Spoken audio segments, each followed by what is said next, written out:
पे अक्सर प्रॉब्लम होती है, बच्चे अक्सर बीमार रहते हैं। आजकल तो वैसे ही मौसम चेंज हो रहा है, बच्चों की जो ईटिंग हैबिट्स हैं वो थोड़ा-सा ऐसी होती हैं कि जो बच्चे बहुत ज़्यादा बीमार हो जाते हैं। तो अक्सर बच्चों में आजकल डायरिया जो है वो देखने में आ रहा है।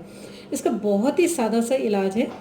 करना आपने ये कि मुनक्का के दाने ले लें 9 अदद, उन्हें पीस लें। मुनक्का आती है, एक मुनक्का लें, उसको खोलें, उसमें से दाने निकाल लें, ठीक है?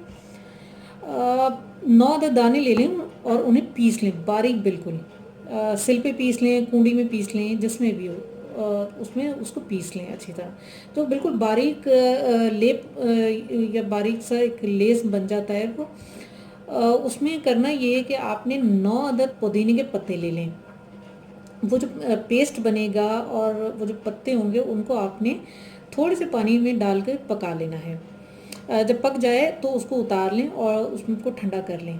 जब ठंडा हो जाए तो उसमें आपने थोड़ा सा मीठा मिला लेना है, क्योंकि बच्चे होते हैं अक्सर वो मीठा जो है वो डालते हैं तो पी लेते हैं। जायका बच्चों को थोड़ा सा शायद पसंद ना आए उसका, तो इसमें ये थोड़ा सा मीठा डाल लें, ठीक है? और थोड़ा थोड़ा करके चम्मच से बच्चों को पिलाएं दिन में।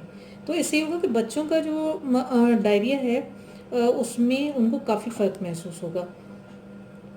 तो ये तो हर घर में मतलब ज़रूरत रहती है बच्चों की, ये जो प्रॉब्लम्स हैं। तो मैं हमें उम्मीद है कि आप लोगों को इससे बहुत ज़्यादा फ़ायदा होगा और इंशाल्लाह जो बच्चे हैं वो सेहतमंद रहेंगे इससे। तो हमें जो है प्रोग्राम के पसंद आने की सूरत में हमें कमेंट ज़रूर कीजिएगा, ताकि हम अपने प्रोग्राम्स में मज़ीद बेहतरी लेके आएँ, मज़ीद बेहतर चीज़ें लेके आएँ। तो तब तक के लिए अल्लाह हाफ़िज़।